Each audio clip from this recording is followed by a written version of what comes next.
और इसी बीच एक बड़ी खबर आपको बता दें, वक्फ बिल पर बदरुद्दीन अजमल का बयान सामने आया। उन्होंने कहा किसान आंदोलन की तरह विरोध प्रदर्शन किया जाएगा। बिल के खिलाफ आंदोलन चलाने की जरूरत है। मुसलमानों का हक मारने की कोशिश की जा रही है।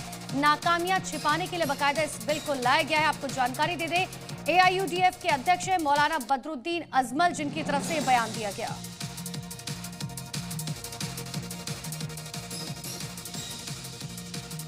गुरुवार रात वक्फ बिल पर राज्यसभा में चर्चा हो रही थी। इस दौरान राज्यसभा सांसद सुधांशु त्रिवेदी ने न सिर्फ जबरदस्त भाषण दिया, बल्कि विपक्ष पर भी जमकर के निशाना साधा।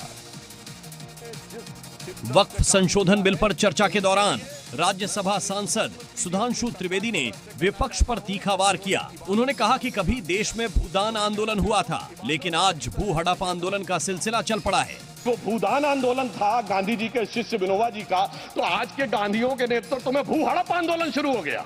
साथ ही उन्होंने ये सभी साफ किया, ये बिल मुसलमानों के खिलाफ नहीं है, बल्कि ये बिल उन गरीब मुस्लिमों के लिए है जिन्होंने इस देश के लिए अपना खून बहाया है।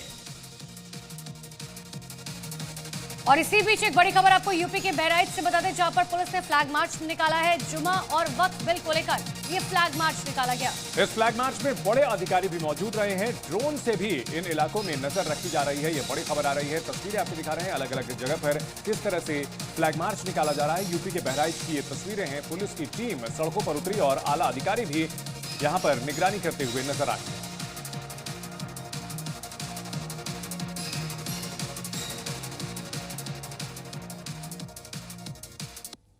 और आई मॉर्निंग जी में आपको दिखाते हैं राजनीति से जुड़ी हुई 5 बड़ी खबरें। वक्फ संशोधन विधेयक पर राज्यसभा सांसद कपिल सिब्बल ने बीजेपी की मंशा पर सवाल उठाया। उन्होंने कहा बीजेपी हमेशा हिंदू मुस्लिम जैसे मुद्दों को राजनीति में लाती है। कभी लव जिहाद, कभी फ्लड जिहाद, कभी थूक जिहाद और UCC के बारे में बात करते हैं।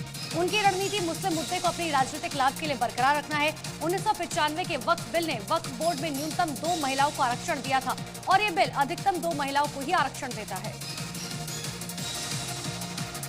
वक्फ बिल का विरोध करने पर महाराष्ट्र के डिप्टी सीएम एकनाथ शिंदे ने उद्धव ठाकरे पर निशाना साधा। उन्होंने कहा कि वक्फ बिल का विरोध करके शिवसेना उद्धव गुट ने अपना असली चेहरा दिखा दिया। उन्होंने हिंदुत्व और बाला साहब ठाकरे की विचारधारा को पूरी तरह त्याग दिया है। एकनाथ शिंदे ने इसे दुर्भाग्यपूर्ण बताया। बिल का समर्थन करते हुए उन्होंने कहा कि इस विधेयक से वक्फ संपत्तियों पर मुट्ठी भर लोगों के एकाधिकार को खत्म करने में मदद मिलेगी। वक्फ बिल को लेकर मंत्री ओम प्रकाश राजभर ने विरोधियों पर निशाना साधा। उन्होंने कहा इस संशोधन बिल से पीड़ितों को न्यायपालिका में लड़ने का मौका मिलेगा। इसका फायदा गरीब मुसलमानों को और महिलाओं को मिलेगा। कई सालों से अमीर मुसलमान जो गरीब मुसलमानों का हक हड़पने की कोशिश कर रहे हैं, वो परेशान हैं। विरोध वही कर रहे हैं जो दूसरों की जमीन हड़प कर बेचना चाहते हैं। विपक्ष अपनी वोट बैंक के लिए विरोध कर रहा है।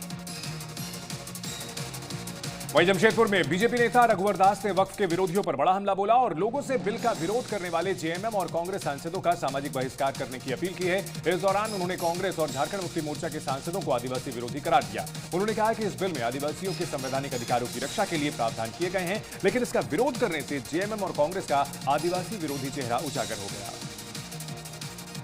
पश्चिम बंगाल में बीजेपी और टीएमसी के बीच टकराव लगातार जारी है। ममता बनर्जी के खिलाफ एक बार फिर से बीजेपी नेता सुकांता मजूमदार ने बड़ा हमला बोला। सीएम ममता बनर्जी को भारत विरोधी बताते हुए उन्होंने कहा कि ममता जैसे लोग भारत को तोड़ने का काम करते हैं। ममता पावर के लिए पाकिस्तान से हाथ मिलाने के लिए भी पीछे नहीं हटेंगी।